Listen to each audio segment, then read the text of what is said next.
Hello friends, welcome to Affairs Cloud learn to lead current affair channel. आज हम discuss करने जा रहे हैं 1 सितंबर 2020 के बहुत ही इंपॉर्टेंट करंट अफेयर्स। तो आप लोग यहाँ पे देख सकते हो 1 सितंबर 2020 के बहुत ही इंपॉर्टेंट करंट अफेयर जो कि बहुत ही अच्छे न्यूज़पेपर और गवर्नमेंट की ऑफिशियल वेबसाइट से कवर किए गए, तो उसको डिस्कस करेंगे।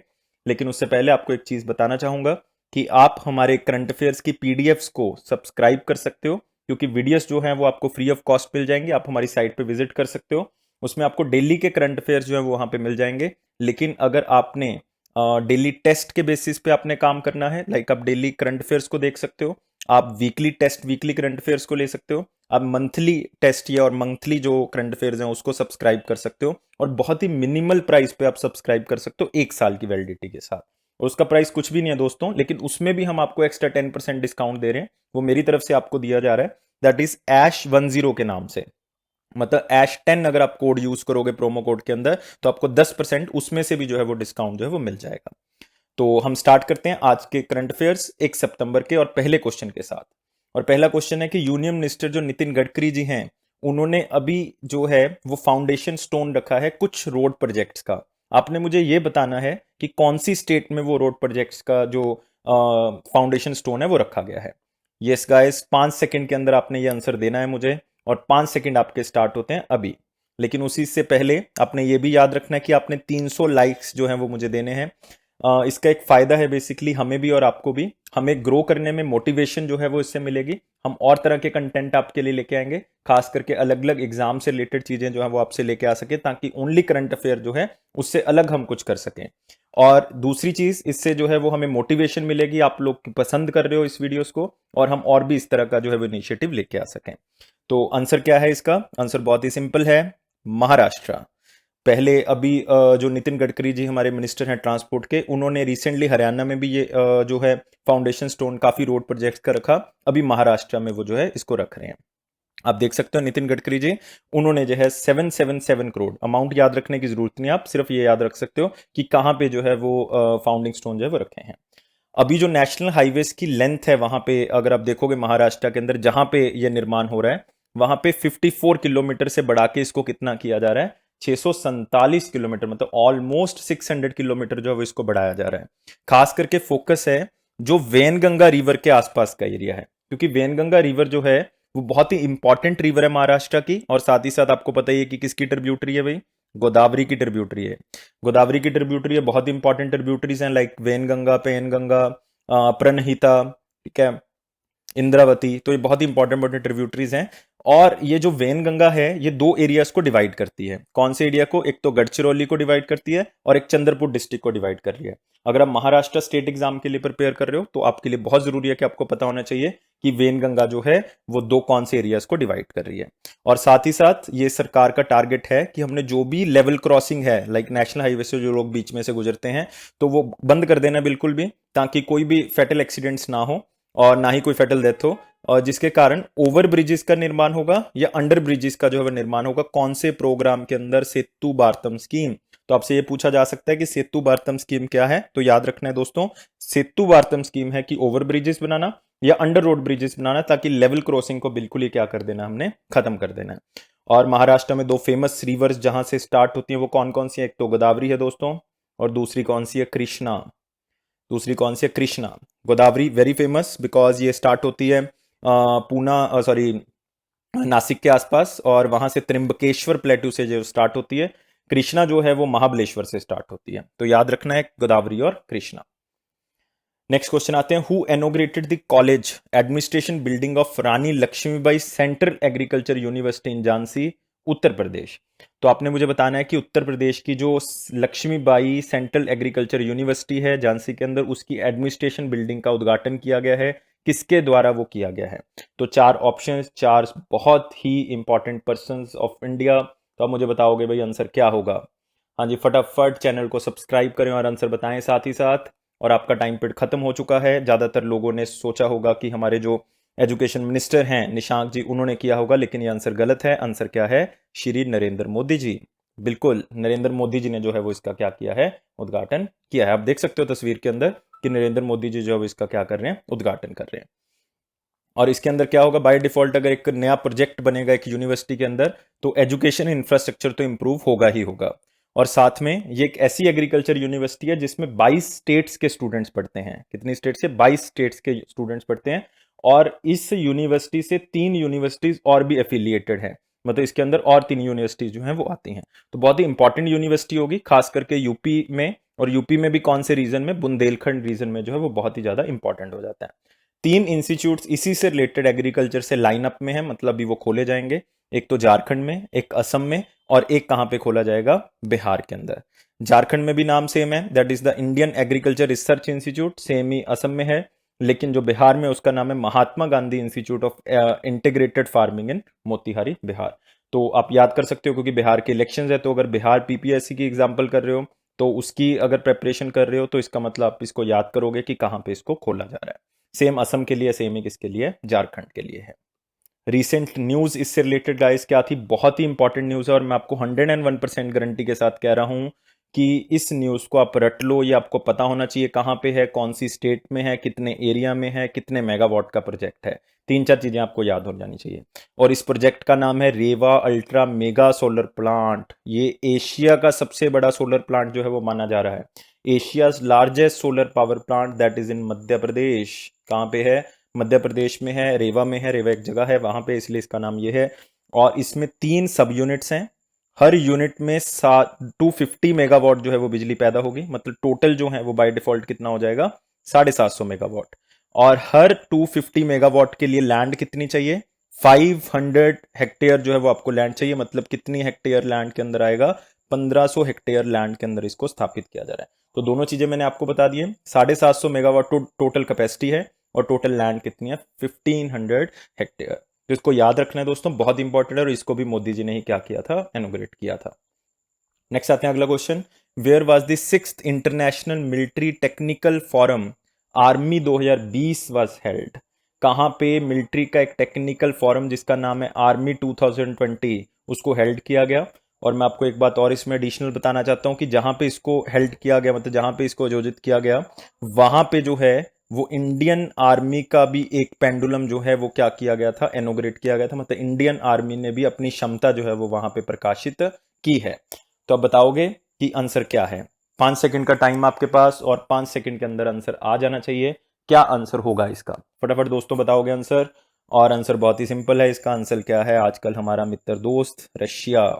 तो रशिया में जो है वो आर्मी 2020 जो आयोजित किया गया, इसके अंदर इंडियन आर्मी ने भी अपनी चीजों को प्रकाशित जो है वो किया है। आप देख सकते हो इंडियन आर्मी के कुछ टैंक्स को वो भी जो है वो यहाँ पे प्रकाशित किया जा रहा है। तो अपने याद रखना है आर्मी 2020 जो है वो रशिया के अंदर किया गया।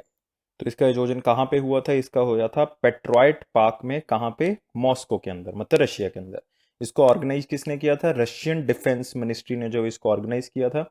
मेन पर्पस क्या था? मेन पर्पस था कि जो बड़े बड़े मिलिट्री ऑफिशियल्स हैं वो आपस में डिस्कस कर सकें। जो बड़े बड़े रिसर्चर्स हैं, डिफेंस इंडस्ट्री के एक्सपर्ट्स हैं, वो आपस में जो है वो क्या करें? डिस्कस करें। और साथ ही वो ये देखें कि किस तरह से हम 3D टेक्नोलॉजी को डिफेंस के अंदर यूज कर सकते हैं, डिजाइनिंग पैटर्न को यूज कर सकते हैं, किस तरह से मैन्युफैक्चरिंग इक्विपमेंट्स में हम चेंजेस लेके आ सकते हैं, मतलब किसी भी तरह से हम किस तरह से बेहतर बना सकते हैं आर्मी को, उसके बारे में चर्चा करने के लिए फॉरम जो है वो क्रिएट किया गया था, दैट इज आर्मी 2020। और इसमें जो सबसे इंपॉर्टेंट पॉइंट है वो ये है, Russia to deliver first S-400 unit by the end of 2021। Guys ये बहुत इंपॉर्टेंट है कि S-400 एंटी एयर मिसाइल, ये हम जो हैं वो बेसिकली कहाँ से ले रहे हैं? रशिया से ले रहे हैं। और 2021 में इसके मिलने की संभावना है। इसकी जो रेंज है वो 400 किलोमीटर के पास है। तो आपने याद रखना है राफेल कहाँ से है, S-400 कहाँ से है, ये चीज़ें आपको पता होनी चाहिए। नाउ नेक्स्ट क्वेश्चन आते हैं।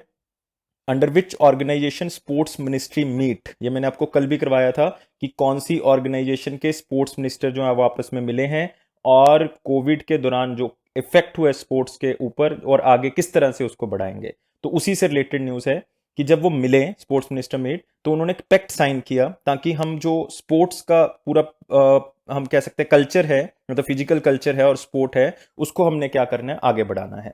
और वो कॉपरेशन से होगा। तो आपने बताना है मुझे भाई इसका आंसर क्या होगा। ये 4 ऑप्शंस आपके पास हैं, फटाफट आंसर बताओ। ये तो कल से न्यूज़ रिलेटेड है, तो जिन्होंने कल किया था तो वो बहुत ही सिंपली आंसर दे सकते हैं इसका। और आंसर तो बहुत ही सिंपल है। आंसर क्या है इसका? ब्रिक्स। Yes, BRICS. तो बहुत ही सिंपल है, क्योंकि मैंने बताया था कि जो हमारे स्पोर्ट्स मिनिस्टर हैं किरण रिजिजू जी, तो उन्होंने जो है वो बेसिकली क्या किया था, इस मीटिंग को अटेंड किया था।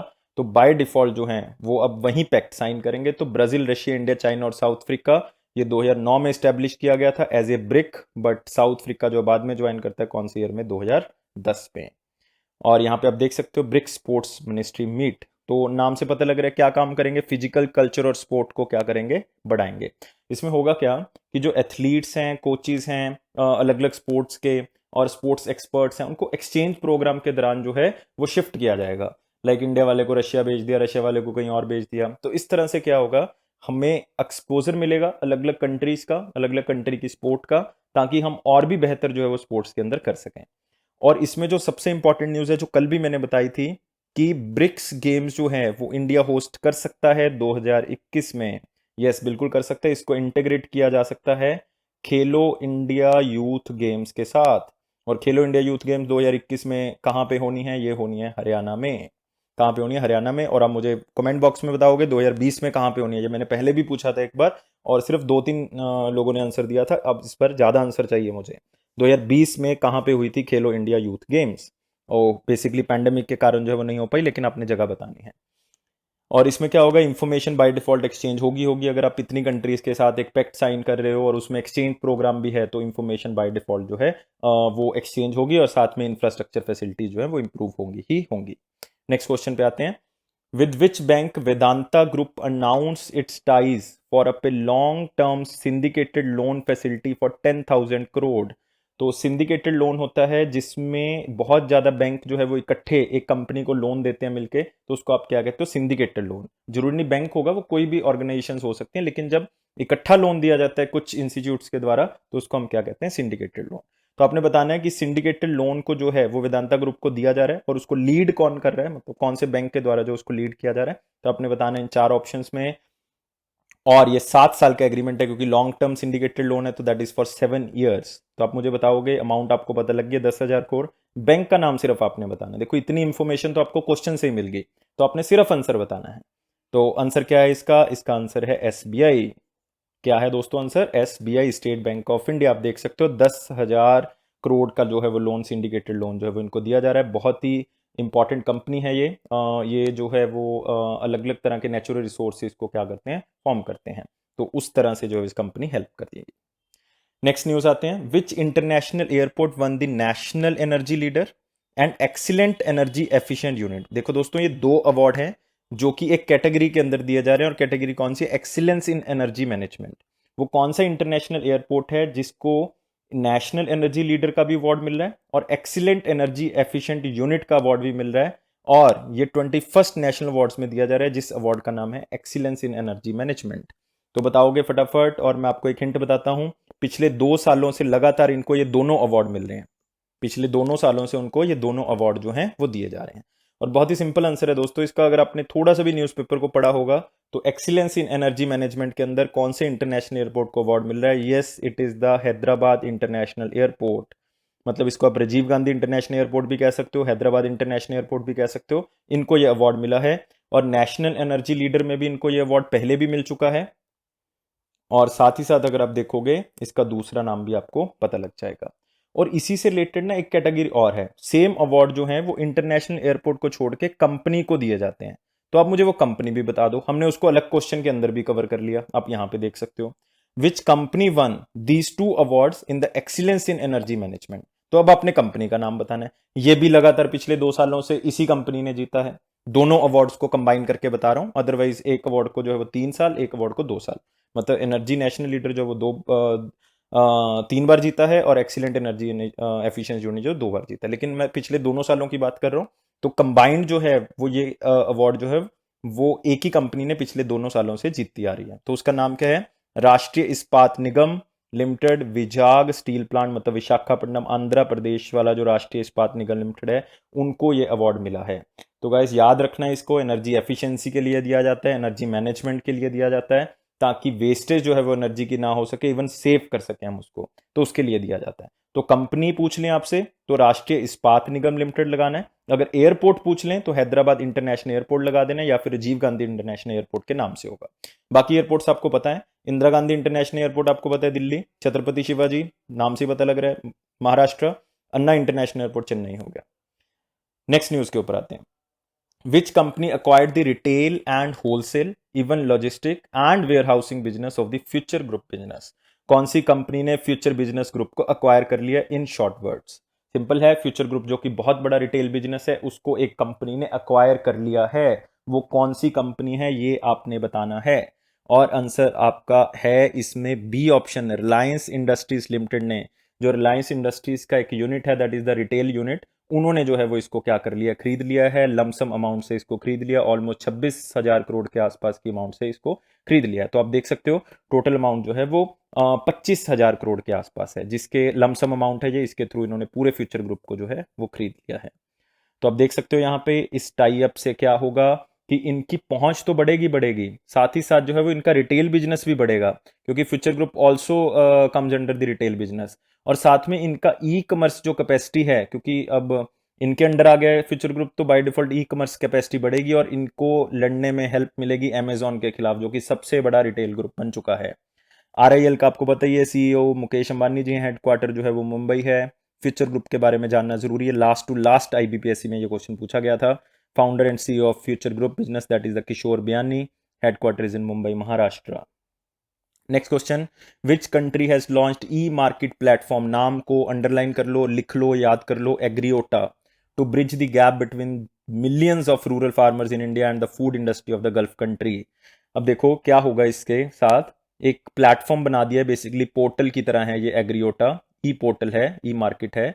इससे क्या होगा कि ई पोर्टल के अंदर इंडियन फार्मर्स जो हैं वो देख सकते हैं कि उस कंट्री की, जिसकी भी हम बात कर रहे हैं यहाँ पे, कि उस कंट्री के जो हम कह सकते हैं प्रोड्यूसर हैं, फूड इंडस्ट्री के साथ जुड़े हुए हैं, वो इंडियन फार्मर से वो रॉ मटेरियल जो है वो खरीद सकते हैं। तो सिंपल हो गया, उस कंट्री के जो है वो हम कह सकते हैं फूड इंडस्ट्री और इंडिया के फार्मर्स दोनों को क्या किया गया, अटैच किया गया एग्रीओटा ई मार्केट प्लेटफॉर्म के थ्रू। और इसका बेनिफिट किसको होगा? इंडियन फार्मर्स को होगा, और हेल्प मिलेगी कि 2022 तक जो इंडियन फार्मर्स की इनकम को डबल करना है वो हम आसानी से जो इसको क्या कर सकते हैं, अचीव कर सकते हैं।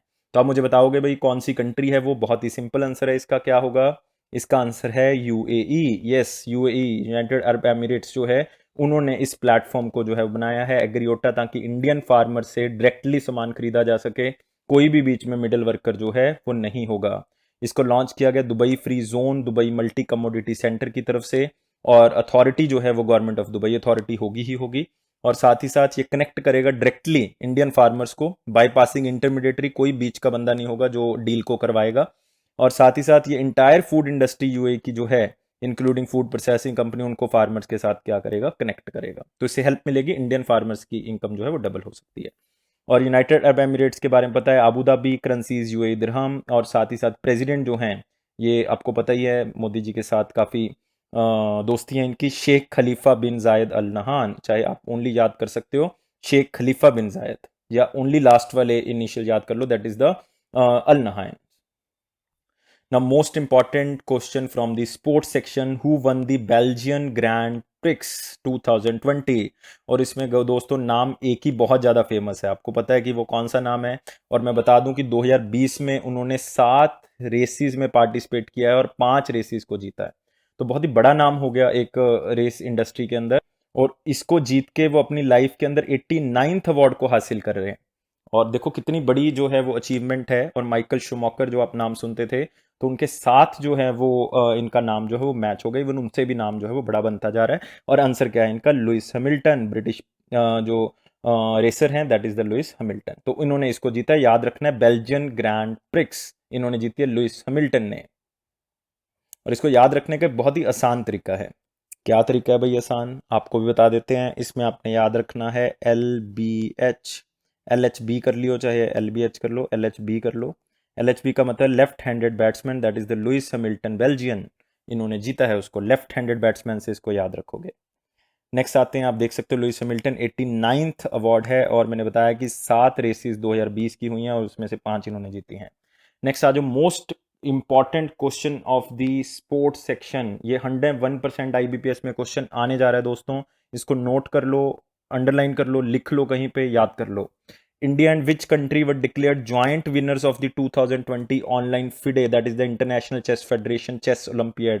किस कंट्री के साथ इंडिया को ज्वाइंट विनर डिक्लेयर किया गया, जो कि आज तक नहीं हुआ, अब हुआ है, और काफी कंट्रोवर्सी से रहा ये, क्योंकि क्या हुआ था कि पहले रशिया को जो है वो विनर डिक्लेयर कर दिया, लेकिन जो इंडियन प्लेयर थे खास करके, उन्होंने क्या किया, इसकी शिकायत की, क्योंकि उन्होंने कहा कि इंटरनेट डिस्कनेक्ट होने के कारण, क्योंकि ये ऑनलाइन हो रहा था ड्यू टू पैंडेमिक, तो इंटरनेट डिस्कनेक्ट होने के कारण जो है वो बेसिकली क्या हुआ कि हमारा टाइम जो है वो क्या हो गया, ओवर हो गया, और उधर से कनेक्शन नहीं था, जिसके कारण जो है वो बाद में इन्होंने इसके अगेंस्ट जो है वो अपील की इंडिया ने, और उसके बाद जो है वो रशिया और इंडिया दोनों को ज्वाइंटली क्या बनाया गया, इस चेस चैंपियनशिप का विनर जो है वो डिक्लेयर किया गया, तो जिसको क्या कहते हैं, चेस ओलंपियड। तो बाय डिफॉल्ट आंसर क्लियर है, रशिया। तो आंसर क्या है इसका, रशिया। आप देख सकते हो India Russia, and this is very important person, that is Viswanathan Anand. और फिडे जो है वो ऐसा पहली बार कर रहा है कि कोई ऑनलाइन फॉर्मेट के ऊपर ओलंपियाड जो है वो करवा रहा है इसके अंदर। और आपने याद रखना है कि ज्वाइंट विनर 2020 का ओलंपियाड के अंदर इंडिया और रशिया है, क्योंकि ये बहुत ही कंट्रोवर्शियल भी रहा, क्योंकि इंटरनेट डिस्कनेक्शन के कारण इंडिया को पहले हारा करार दे दिया गया था, बाद में जो है वो दोनों को ज्वाइंटली डिक्लेयर कर दिया गया। नेक्स्ट आते हैं most important person, that is S Padmavati. ये भाई कोई सिंपल लेडी, आपने इसको ऐसे नहीं जाने देना क्वेश्चन को, ये बहुत इंपॉर्टेंट है, और मुझे लगता है कि जो भी आईबीपीएस और एसबीआई के एग्जाम आ रहे हैं उसमें एक में जरूर पूछेंगे ये क्वेश्चन, क्योंकि ये किसी हद तक नहीं, ये बहुत ही ज्यादा इंपॉर्टेंट है। और इसमें खास बात क्या है, इस लेडी की एजुकेशन क्वालिफिकेशन। यस, ये जो डॉक्टर वर्ड लिखा हुआ है और ये कार्डियोलॉजिस्ट लिखा हुआ है, ये बहुत ही इंपॉर्टेंट वर्ड है, क्योंकि ये पूरे इंडिया की first female and oldest cardiologist हैं।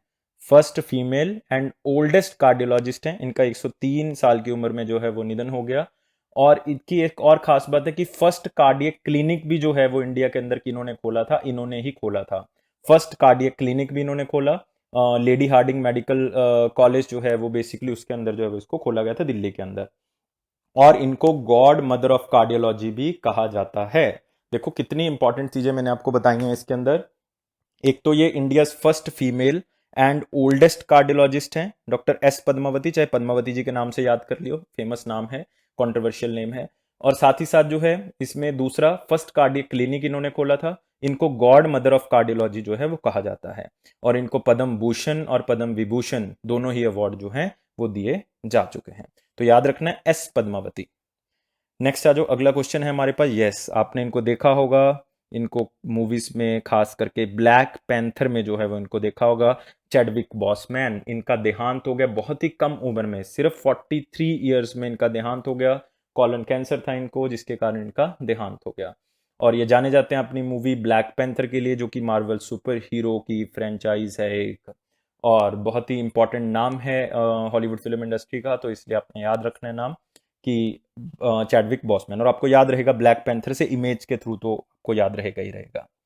अगला क्वेश्चन भी आप पिक्चर से देखोगे, famous person for the foreign policy. Yes, डॉयन of Indian foreign policy means respected person. डॉयन stands for the respected person of Indian foreign policy.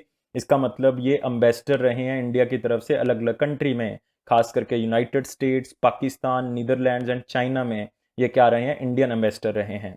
और इनका देहांत जो है वो 92 ईयर्स की एज में जो है वो हो गया है। और साथ ही साथ ये याद कर सकते हो इनका नाम क्या है, के एस वाजपेयी जी। याद रखना आपने के एस वाजपेयी जी का, या ऐसे भी याद कर सकते हो, that is the Katyayani Shankar Bajpai ji. तो बहुत ही फेमस नाम जो है रहा है, और खास करके ये हमारे एक्सटर्नल अफेयर्स के सेक्रेटरी भी रहे हैं, एक्सटर्नल अफेयर्स के ही रहे हैं, जो भी काम रहा है इनका फॉरेन पॉलिसी से रिलेटेड ही रहा है। नेक्स्ट एक डे हम सेलिब्रेट करते हैं, international day of victims of enforced disappearances. Enforced disappearances का मतलब है कि वो बंदा चाहता नहीं था, लेकिन फिर भी स्टेट अफेयर्स की वजह से जो है वो उसको जानबूझ के जो है वो डिसअपियर कर दिया गया, तो उसको हम कहते हैं इनफोर्स्ड डिसअपियर। मतलब वो रिवोल्ट कर रहा था इस चीज़ का, लेकिन उसको फिर भी जो है वो डिसअपियर कर दिया गया, खास करके जम्मू कश्मीर में आप देखते हो। लेकिन ये पूरे वर्ल्ड लेवल पे जो है वो सेलिब्रेट किया जाता है, क्योंकि international day of victims of enforced disappearances है। और वो डिसअपियरेंस जो है वो किस दिन मनाते हैं, 30 अगस्त 2020 को। नेक्स्ट आते हैं सितंबर to be observed at nutrition month. पहले भी हम 2018 और 19 में सितंबर को एज ए न्यूट्रिशन मंथ मना चुके हैं, क्योंकि मोदी जी ने ये अनाउंस किया है मन की बात प्रोग्राम के अंदर। मन की बात के अंदर उन्होंने इसको अनाउंस किया, और उन्होंने कहा स्पेशली कि सितंबर को हम पोषण माह के नाम से मनाएंगे। पोषण माह का मतलब न्यूट्रिशन मंथ के नाम से सेलिब्रेट करेंगे, क्योंकि उन्होंने एक लाइन स्पेशली कही जो मेरे दिमाग में भी है और मैं आपको बताता भी हूँ, कि उन्होंने कहा कि the food we take is directly related to our mental and intellectual development. जो खाना आप खाते हो उसका सीधा इफेक्ट जो है वो हमारे मेंटल और हमारे सोचने की शक्ति के ऊपर पड़ता है। उन्होंने इसके लिए कोट कहा था, यथा अनम तथा मनम, मतलब जैसा खाओगे वैसा ही सोचोगे। तो सिंपल सा मतलब है इसका। तो इसलिए हम जो है इसको मना रहे हैं। उन्होंने स्पेशली मदर्स को कहा है कि अच्छा न्यूट्रिशन अगर आप खाओगे तो बच्चे भी जो है वो अच्छा न्यूट्रिशन जो है वो लेंगे। तो गाइस ये थे आज के बहुत ही इंपॉर्टेंट करंट अफेयर्स। मेरे ख्याल से आपको सारे के सारे करंट अफेयर्स जो हैं वो समझ आ गए होंगे। लेकिन मुझे दोस्तों 300 लाइक्स चाहिए ही चाहिए। अगर आप 300 लाइक्स नहीं दोगे तो ये करंट अफेयर की सीरीज जो है वो ज़्यादा टाइम तक जो है वो हमें सर्वाइव करने के लिए काफ़ी नहीं रहेगी। तो इसलिए बहुत ज़रूरी है कि आप ज़्यादा से ज़्यादा लाइक्स करो, इसको सब्सक्राइब करो, शेयर करो, ताकि ज़्यादा से ज़्यादा स्टूडेंट्स को जो है बेनिफिट मिले। देखो दोस्तों, हम आपको फ्री ऑफ कॉस्ट ये सारी चीज़ें प्रोवाइड कर रहे हैं, इसमें कोई चार्ज नहीं है। सिर्फ ये उन स्टूडेंट्स के लिए जो आराम से घर पे बैठ के जो है पढ़ सकते हैं, आराम से चीज़ों को ग्रैस्प कर सकते हैं।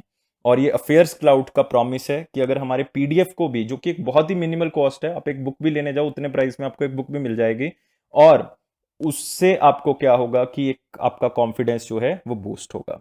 और अफेयर्स क्लाउड का प्रॉमिस है कि कोई भी क्वेश्चन हमारे करंट अफेयर्स की पीडीएफ से बाहर नहीं होगा। So best of luck for your all exam, और इसी तरह पढ़ते रहिए, इसी तरह बढ़ते रहिए।